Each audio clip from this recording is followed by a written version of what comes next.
proses kejadian dalam masalah segi keadaan yang terjadi dalam diri kita. Nah, kita kembalikan hal yang sedemikian.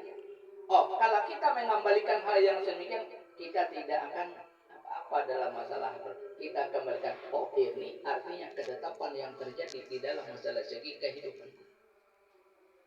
Musibah yang terjadi dalam diri kita itu menjadi ketetapan Allah Subhanahu wa taala dan sudah kita ucapkan, kita ikrarkan kepada Allah Subhanahu wa taala, siap untuk menjalaninya. Nanti kita waktu kita jabang bayi itu kita sudah siap untuk menjalani.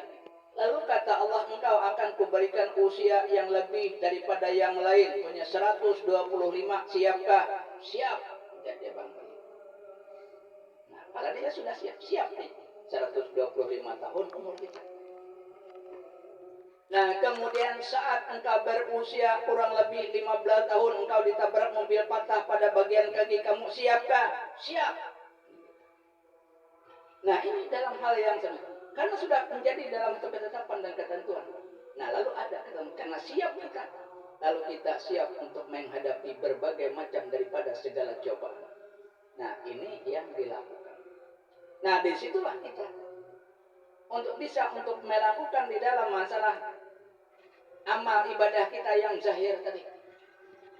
Lalu kita melihat dalam hal tersebut supaya kita bisa menerima daripada amal-amal ibadah kita yang zahir, baik salat kita, puasa kita, zakat kita, haji kita, dan lain sebagainya.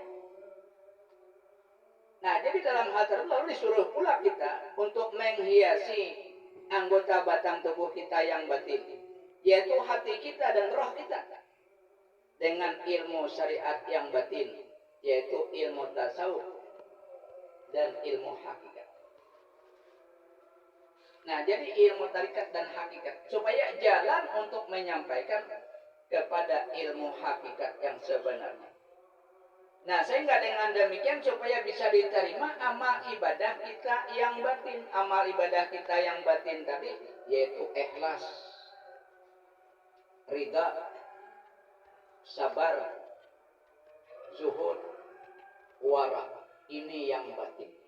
Ini yang letaknya di dalam hati kita, yang tidak keluar.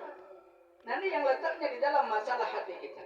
Nah, jadi oleh sebab itu di dalam hal yang sedemikian, karena beliau menganjurkan kepada kita supaya kita bisa melaksanakan apa-apa yang menjadi tabiat beliau, apa yang diwasiatkan oleh beliau, supaya kita bisa untuk mengamalkannya di dalam masalah segi kehidupan kita. Nah, tapi beliau tadi menyuruh karena beliau sangat suka kepada orang yang menuntut ilmu. Beliau sangat kasih sayang kepada orang yang talibul ilmi.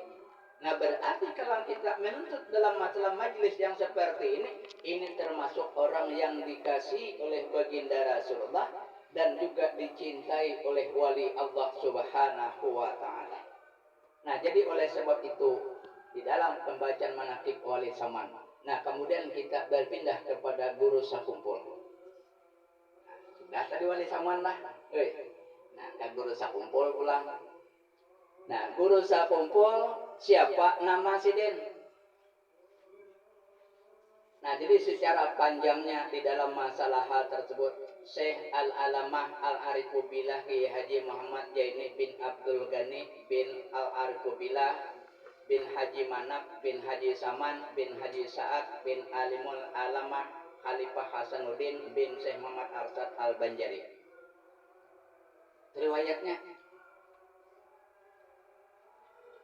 Nah, jadi tempat kelahiran beliau adalah di Tunggulirang daripada Sebarangan Martapura, tepatnya pada tanggal 11 Februari tahun 1942. Tepatnya pada malam Rebu 20 Al-Muharram tahun 1361 Hijriah.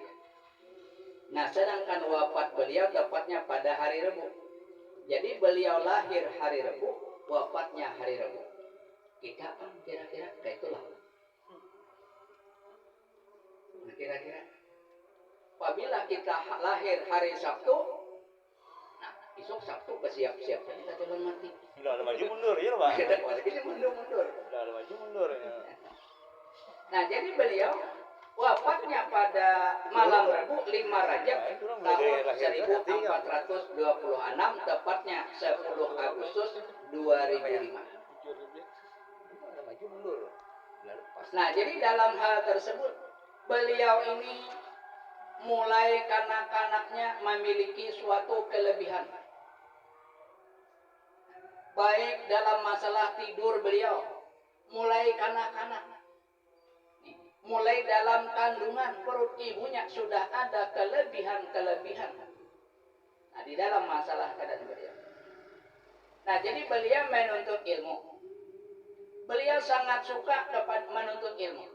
Nah, jadi semua guru-guru yang ada di Martapura itu beliau belajar.